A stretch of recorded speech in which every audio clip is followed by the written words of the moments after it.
अच्छा, अब हम डिस्कस करने जा रहे हैं हर्निएटेड इंटरवर्टेब्रल डिस्क। ठीक है, हर्निएटेड इंटरवर्टेब्रल डिस्क कहाँ पे कॉमन होता है, इसके रीज़न कासेस क्या है और ये कौन से नर्व रूट को इन्वॉल्व करेगा। ठीक है, तो हर्निएटेड डिस्क जो कि है यूजुअली अकर इन लंबर लेवल, और कौन से लंबर लेवल में ये मोस्ट कॉमन होता है, L4 L5 लेवल में या L5 S1 लेवल में।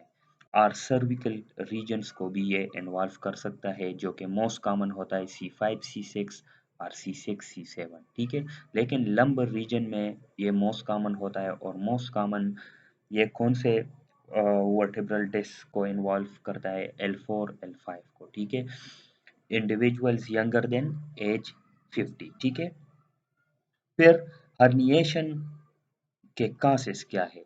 जब ये देखिए, ये एक वर्टेब्रा है, ये आप पिक्चर में देख सकते हैं, एक वर्टेब्रा है, सेकंड वर्टेब्रा है, इन दोनों के बीच इंटर वर्टेब्रल डिस्क होता है। इंटर वर्टेब्रल डिस्क में क्या होता है, ये आउटर पोर्शन में इसके एनुलस फाइब्रोसिस होती है, ये आप इधर देख सकते हैं, एनुलस फाइब्रोसिस होती है, और इसके जो मिड पोर्शन में है, ये this is nucleus pulposus which is the remnant या डिराइवेटिव ऑफ द नोटोकॉर्ड। ठीक है, तो एनुलस फाइब्रोसिस और न्यूक्लियस पल्पोसिस इंटरवर्टेब्रल डिस्क में होता है, और इंटरवर्टेब्रल डिस्क और एनुलस फाइब्रोसिस के जो मतलब पोस्टीरियरली क्या होता है, पोस्टीरियर लॉन्गिट्यूडनल लिगामेंट होता है, जो कि वीक पॉइंट होता है for the herniation of intervertebral disc.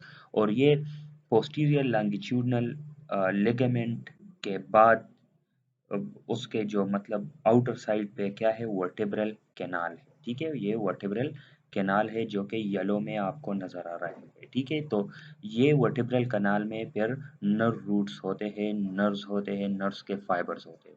और जब न्यूक्लियस पल्पोसस या मतलब इंटरवर्टेब्रल डिस्क हर्निएट होता है, तो उसकी डायरेक्शन या पोजीशन किस तरफ होती है, पोस्ट्रोलेटरली।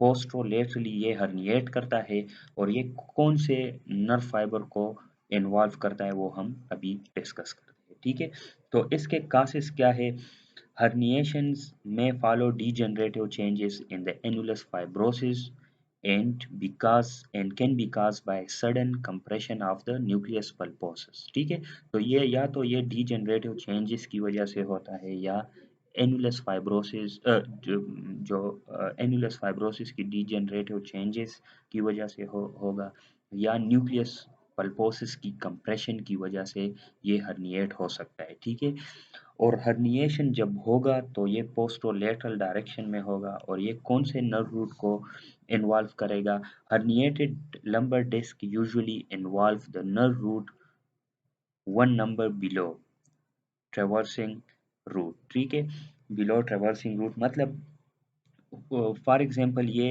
हर्निएशन L4 L5 के बीच हुआ, तो कौन से नर्व रूट को ये कंप्रेस करेगा, one number below traversing root. L4 L5 में कौन सा बिलो नंबर है, L5 है, तो L5 रूट को ये कंप्रेस करेगा। या for example C5 C6 herniation हुआ, उसके बीच जो इंटरवर्टेब्रल डिस्क है वो हर्निएट हुआ, तो कौन सा मतलब नर्व रूट्स इन्वॉल्व होगा, C6 होगा, in between C5 C6 involve होगा। तो ये थी herniation of intervertebral disc. Thank you.